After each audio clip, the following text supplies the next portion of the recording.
Hey, it's Al with Ballista coming at you again.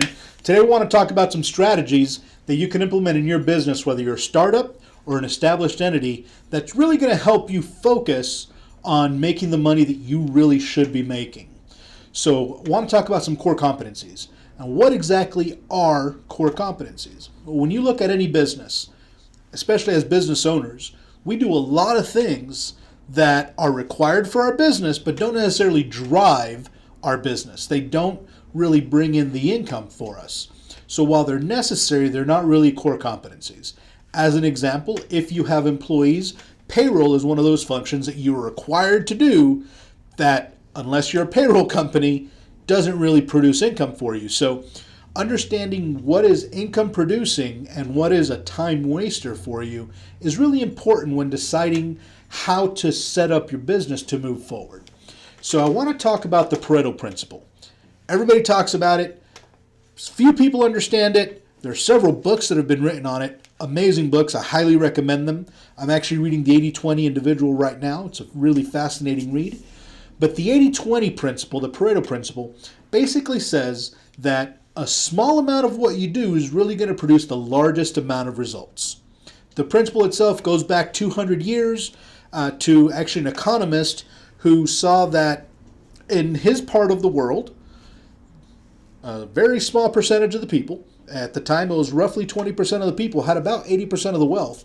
And once he was able to duplicate that really across the world, he really saw that outside of even economics, in all facets of life, that same principle applied. So that's why we talk about it even today.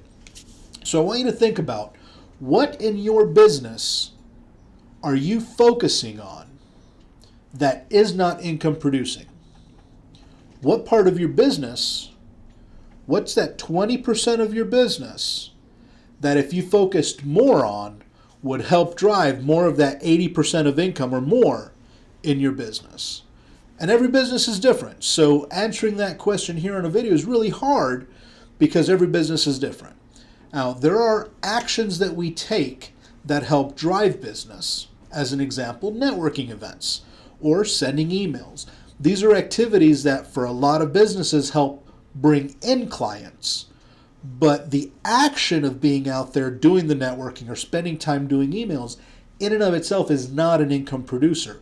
So understanding the balance between income producing and not income producing is really critical.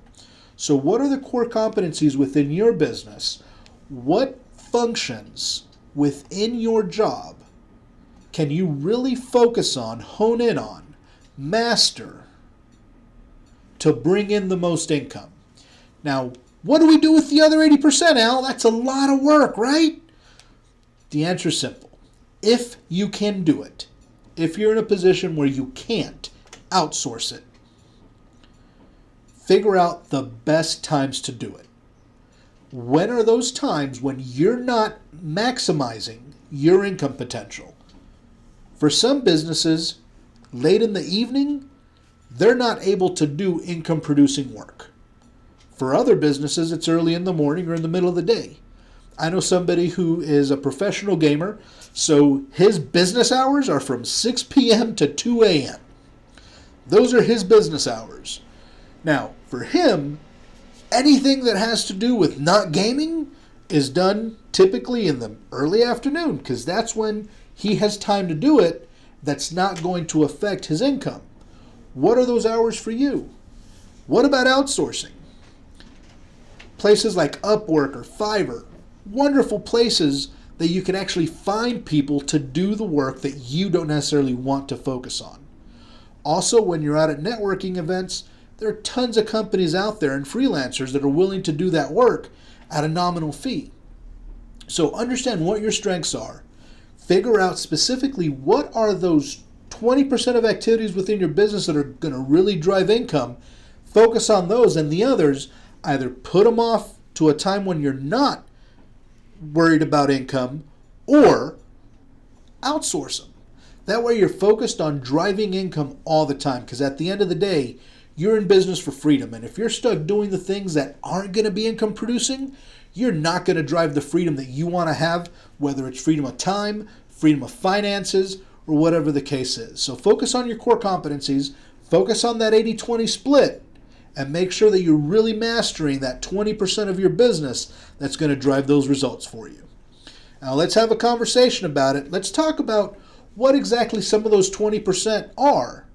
Let's also talk about what are some resources to find that 80% when you outsource it. Let's have that conversation down here. I want to hear from you guys.